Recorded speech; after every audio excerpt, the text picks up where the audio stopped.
You're about to discover something that will turn your reality upside down. And by the end of this journey, you'll never look at yourself the same way again. Because what I'm about to reveal isn't just theory. It's the key that can unlock the door to your own mental cage. A prison you didn't even know existed. Imagine for a moment that everything you believe about who you are is a mirage. That every time you say, I think, I feel, I want, you're identifying with something that isn't you, something that's actually controlling you without your awareness. Seems impossible. I know how you feel. For years, I too believed my thoughts were me, that my mind was my identity, until I discovered a truth that changed everything. Consciousness isn't inside you. And if that's true, then who are you, really? Eckhart Tolle spent years trying to answer that question, and what he discovered didn't just transform his life. It's transforming the lives of millions around the world. But here's what almost no one tells you about that discovery. It didn't come from years of meditation in remote retreats or from ancient texts. It came from a moment of utter despair, from an abyss of despair so deep that the only option seemed to be to disappear. It was an ordinary night in London. Eckhart was 29 and at rock bottom, depression, anxiety, a relentless inner chatter. Thoughts that relentlessly tormented him. That night, sitting on his bed, a phrase echoed in his mind with inescapable force, I can't live with myself anymore. But then, something extraordinary happened. A question arose out of nowhere. A question that would shatter his reality in two. Who is this I that can't live with this myself? If there's an I that can't live with another I, then how many I's are there inside? And more importantly, who is observing this conversation? In that moment, Eckhart perceived something that modern neuroscience is only beginning to understand. Something that can liberate you from the tyranny of your own mind. You are not your mind. You are the one who observes your mind. But if you're not your mind, then where exactly are you? The answer will surprise you. Because for decades we've been taught that consciousness is produced by the brain. That we are simply a collection of neurons firing electrical impulses, that our experience of being is just an illusion created by chemical reactions. But what if we've been looking at this completely wrong? Dr. Stuart Hameroff, an anesthesiologist and neuroscientist at the University of Arizona, spent years studying something that should be impossible. Patients who, during surgery, with their brains completely anesthetized, could still report conscious experiences. How is that possible if consciousness comes from the brain? And it wasn't just a few isolated cases, it was thousands. People describing in precise detail conversations that took place in the operating room while they were clinically dead. This forced Dr. Hameroff to ask a disturbing question. What if consciousness isn't being produced by the brain? What if the brain was merely a receiver, like a radio that picks up waves that already exist in space? Think about that for a moment. When you turn on a radio, the music isn't being created inside the device. It already exists, vibrating through the air. The radio simply tunes into that frequency. What if your brain works the same way? What if consciousness were like a cosmic radio station, broadcasting all the time, and your brain were merely the device that tunes into that frequency? That would explain why, when the device is damaged or anesthetized, consciousness can still exist. Because it was never inside the device to begin with. But here's where it gets really interesting. If consciousness isn't inside you, then what you've always thought was you isn't inside you either. Your thoughts aren't yours. Your worries aren't yours. Your fears aren't yours. They are merely signals passing through the receiver. I know this might sound scary at first. If you're not your thoughts, then who are you? But here's the liberating part. If you're not your thoughts, then you don't have to be a prisoner of them. Imagine you're sitting at home and suddenly hear loud music coming from your neighbor's house. Do you get angry at the music, or do you get angry at the neighbor who's playing the music? Obviously the neighbor, because you know the music isn't your responsibility. Now imagine you could have the same relationship with your thoughts. When a thought of worry arises, you could simply observe, the worry station is broadcasting today, without identifying with it, without becoming it. When a thought of anger arises, you could notice, interesting, the anger frequency is active, without being consumed by it. This doesn't mean suppressing or fighting thoughts, but it means recognizing that they are merely temporary transmissions. And you are the one who is listening. But here's what makes all of this even more revolutionary. If consciousness is like a cosmic radio station, it means we're all tuned into the same fundamental frequency. The consciousness that is observing through your eyes right now is the same consciousness that is observing through the eyes of every person on the planet. It's not an individual consciousness multiplied billions of times. It's a single consciousness expressing itself through billions of different receivers, like the sun shining on millions of dewdrops. Each drop reflects the same sun, but each reflection is unique.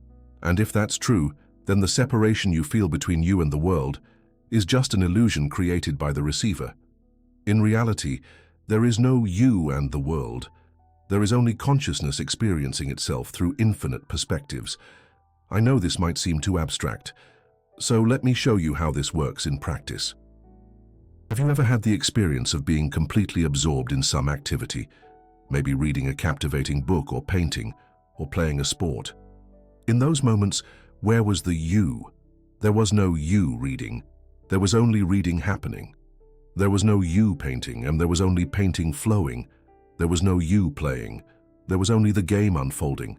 The you that usually comments on everything, analyzes everything, judges everything, simply disappeared. And in those moments you felt more yourself than ever before, because you finally stopped pretending to be that voice in your head. Those are glimpses of your true nature, moments when the receiver stopped interfering with the transmission. But here's what most people don't realize. These moments aren't accidents, they're clues. Clues to who you really are when you stop identifying with the mental noise.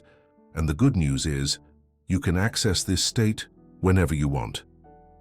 Not through complicated techniques or years of meditation, but through something far simpler: recognition. Simply recognizing that you are not the voice commenting on your life. You are the one listening to that voice. When you realize this, something extraordinary happens. The voice doesn't disappear, but it loses its power over you. It's like discovering the monster under the bed was just a pile of clothes. The fear vanishes instantly, not because the pile disappeared, but because you saw what it really was.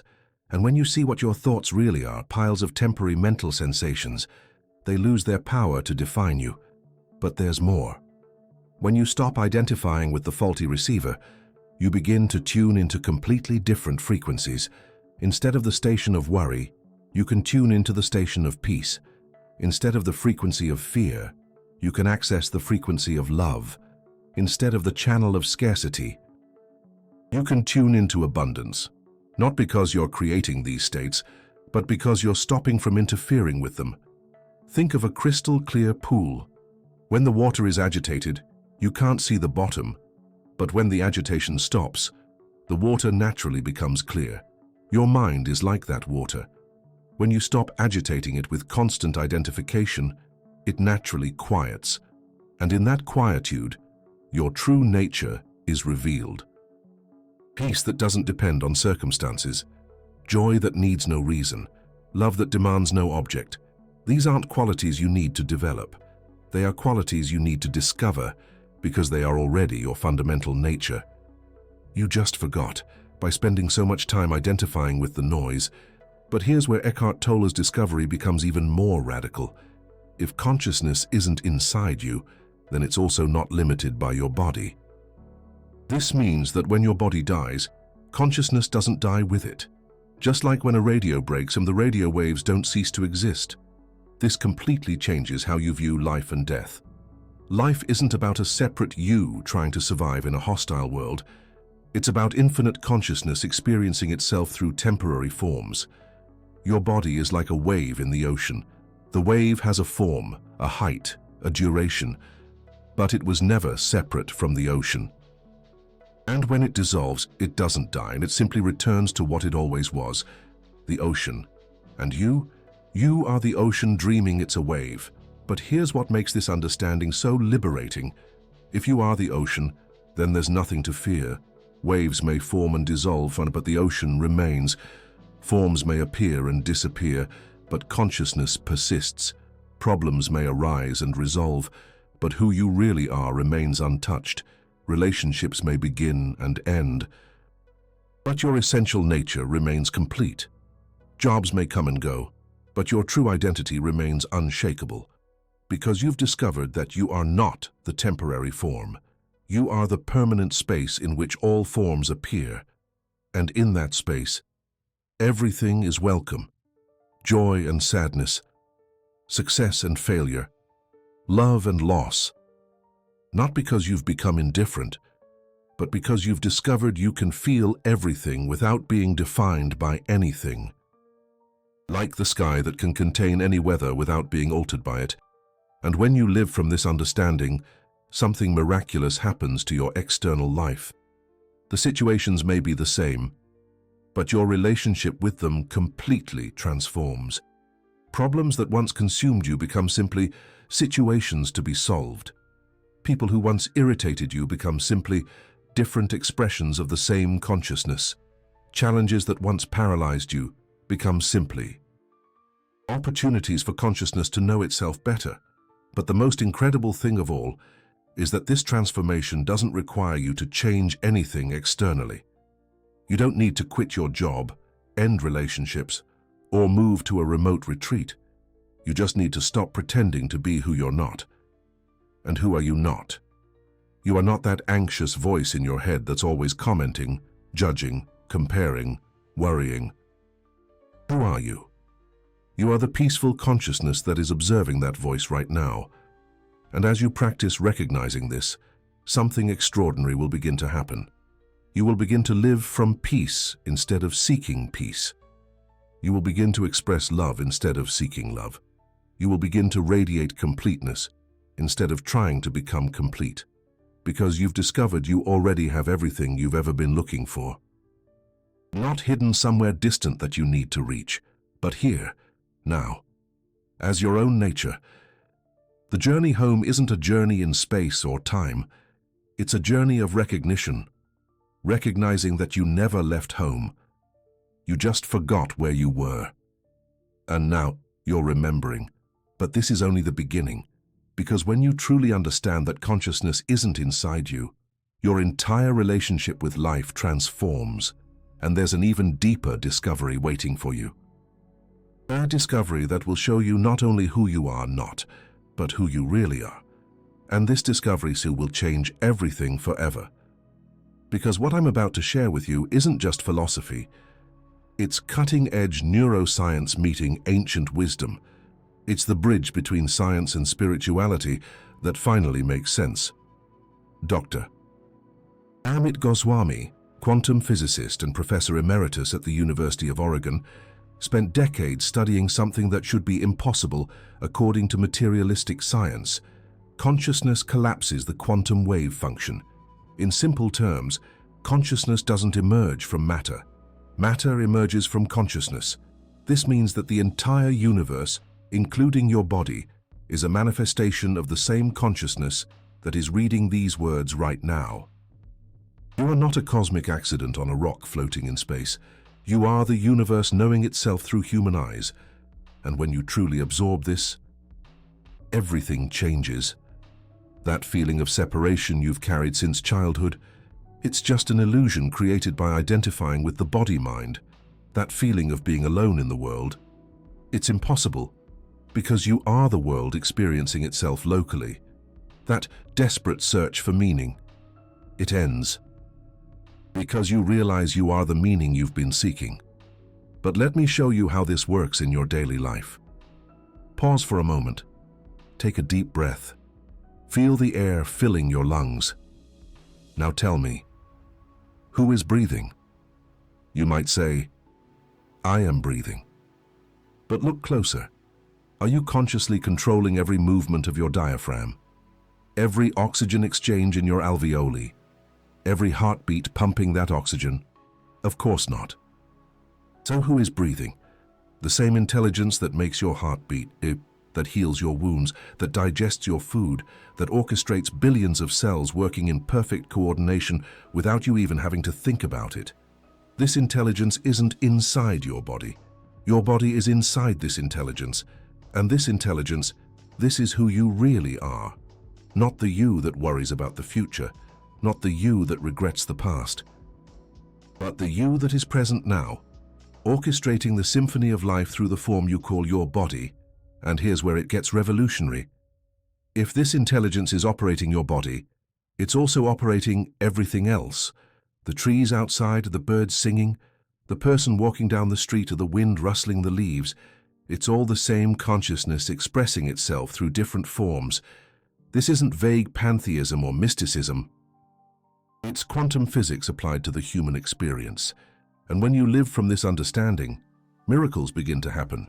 Not supernatural miracles, natural miracles, like the synchronicity that starts appearing in your life, the right people showing up at the right time, opportunities opening effortlessly, solutions arising from seemingly nowhere.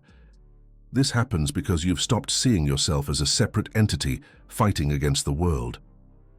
You've recognized yourself as the intelligence of the universe expressing itself as you, and the universe doesn't fight against itself. It collaborates with itself. When you're aligned with your true nature, you're aligned with the intelligence that moves galaxies and germinates seeds, and that intelligence knows exactly what you need and when you need it. But here's what most people don't understand about this discovery. Recognizing who you really are doesn't mean you'll stop being human. It means you'll become truly human for the first time. Because being human isn't about being separate from the divine. It's about being the form through which the divine experiences itself humanly. You don't lose your personality. You discover that your personality is one of the infinite faces of consciousness. You don't lose your relationships. You discover that every relationship is consciousness relating to itself. You don't lose your emotions. You discover that emotions are ways for consciousness to know itself through different frequencies. And most incredibly of all, you don't lose your problems. You discover that problems are invitations for consciousness to expand its experience of itself. Every challenge becomes an opportunity. Every obstacle becomes a portal. Every difficulty becomes a teacher. Not because you've become a masochist, but because you've realized that nothing outside of consciousness can truly threaten you. The worst that can happen is a temporary experience in a temporary form, and who you really are remains eternally untouched. But let me be completely honest with you. This understanding doesn't magically solve all your human problems. What it does is transform your relationship with them. You may still feel sadness, but you won't be consumed by sadness anymore. You may still face challenges, but you won't be defeated by challenges anymore. You may still experience loss, but you won't be defined by loss anymore. Because you've discovered that who you are cannot be lost. And when you live from this certainty, something extraordinary happens to the people around you. They begin to feel calmer in your presence, more centered, more themselves. Not because you're doing something, but because you've stopped doing so much. You've stopped projecting your inner drama onto the world. You've stopped trying to control what can't be controlled. You've stopped resisting what's happening. And in that space of non-resistance, life can flow through you without obstruction, like a river that has found its natural bed. And people feel that. They feel safe around you because you radiate safety. Not the false safety of the ego that needs to prove something, but the genuine safety of someone who knows who they are. And this is perhaps the deepest discovery of all.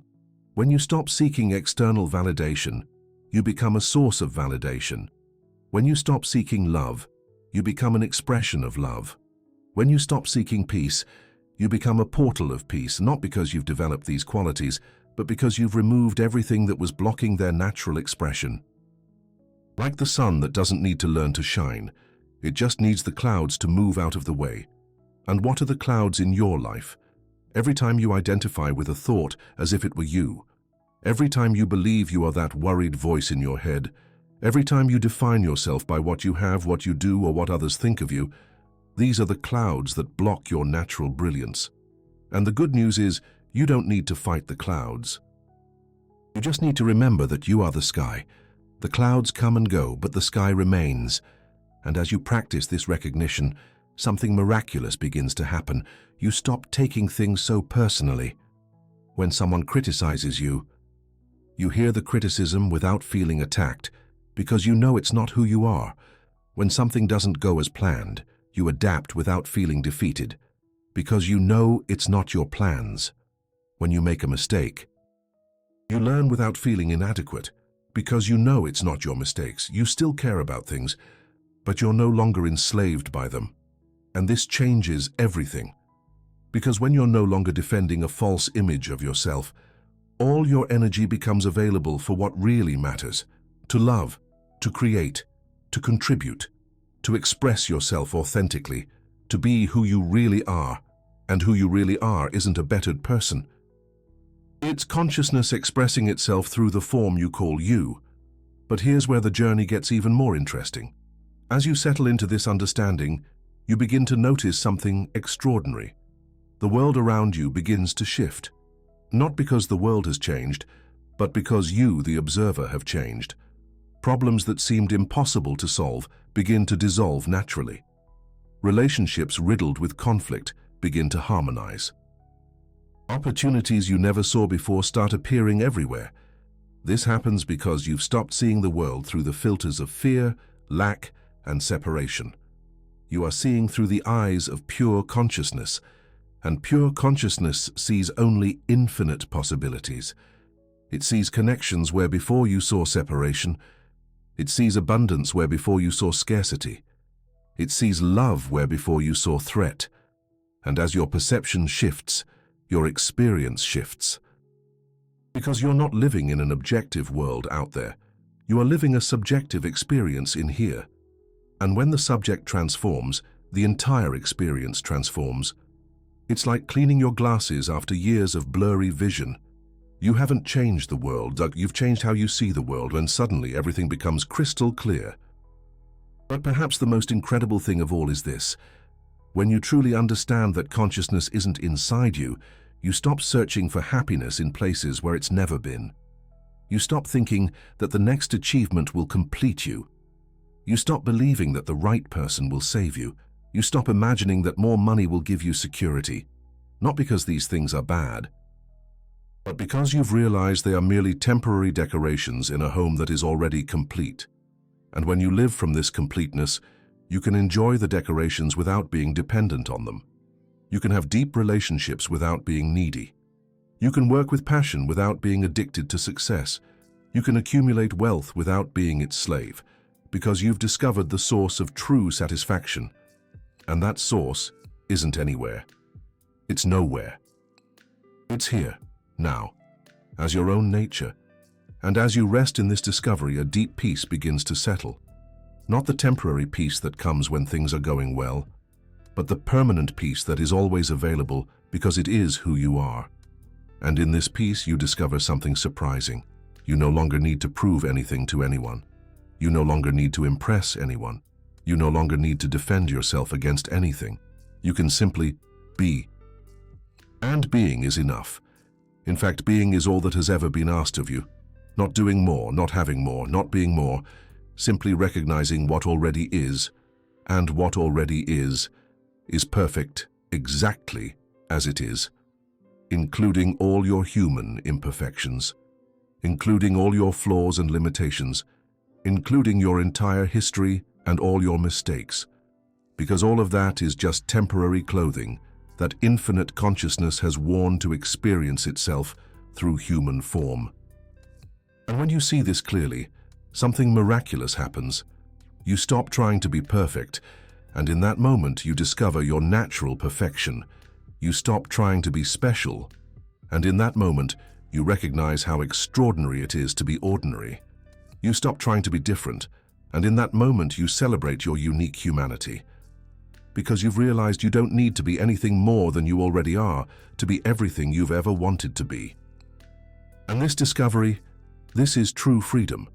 Not the freedom to do what you want, but the freedom to be who you are. And who you are isn't a question that needs to be answered. It's a reality that needs to be recognized. And as you recognize this reality, it becomes more and more obvious, not because you're becoming more spiritual, but because you're becoming more simple, more natural, more yourself. And in the end, that's all life is asking, for you to be yourself. Completely, authentically, without apology, because when you are truly yourself, you are consciousness being itself, and when consciousness is itself through you, miracles become natural, love becomes spontaneous, creativity flows effortlessly, and life finally makes sense, not because you've understood all the answers, but because you've stopped asking the wrong questions. The question isn't who am I? The question is who is asking? And when you discover who is asking, all the other questions dissolve into the peace of what you've always known but had forgotten. You are consciousness, dreaming that it is human. And now, you are waking up to the dream, without leaving it, without rejecting it, but recognizing that even in the most vivid dream, the dreamer never ceased to be who they truly are. And who you truly are was never lost, just temporarily forgotten. And now that you remember, welcome home.